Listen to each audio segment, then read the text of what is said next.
Hey, and welcome back to Coffee with Kathy. I want to share with you today a revelation that I actually had a few months ago while I was kind of on a break from taping any of these. I was at a service and a revelation just exploded in my heart that I glorify God just by being the redeemed, just by being in Him. And it was a freedom to me, because if you're like me, you love the Lord, you want to bring Him glory. Sometimes we can get caught up looking for something to do to bring Him glory, or we want to work a miracle, we want to go and evangelize, or we want to use our gifts this way and our talents that way. We want to do something to glorify the Lord. And it's really a rest and a peace to realize that, yeah, you'll do those things and those are good things, but what really glorifies the Lord is you doing what you do out of being who you are, that you're the redeemed. So just by you living and breathing and being in connection with Him, you're bringing the Lord glory. You're shouting forth what He did on the cross and the beauty of the new covenant. And so I just want to share some scriptures with you that line up with that. I'm going to read them to you actually.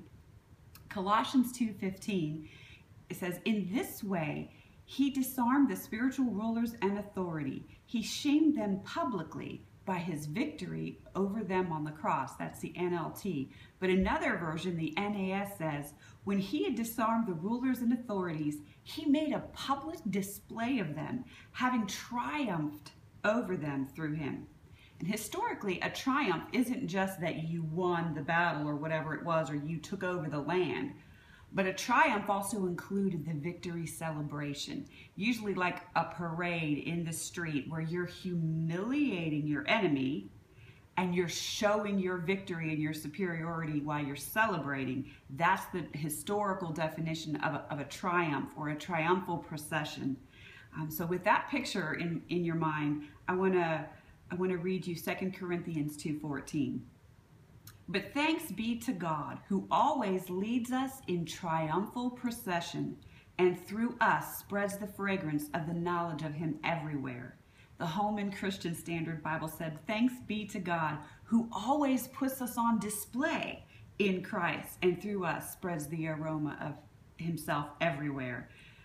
And Ephesians 3:10 says that it's always been God's intention to show through the church, that's you and me, the many-sided, many-fold wisdom of God to the principalities and powers in heavenly places. So just by being in Christ, He's putting you on display, saying, "Look at my bride. Look at my beloved. Look at the redeemed of the Lord." So whether you're doing well and you're doing acts that show who you are as the redeemed, and you're doing righteous deeds that show that you're the righteousness of God in Christ, you're glorifying God. And if you are doing not so well and you do a wrongdoing, still you're on display to the powers and principalities as the redeemed. Think about it. Not that your wrongdoing glorifies God, but you still do, even in the midst of it, because now you can come boldly before the throne of grace.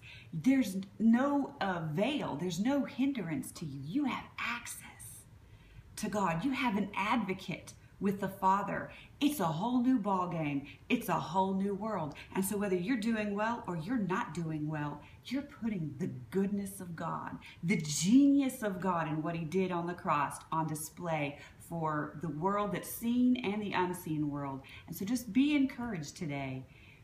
You're His beloved, you're the redeemed, you glorify God.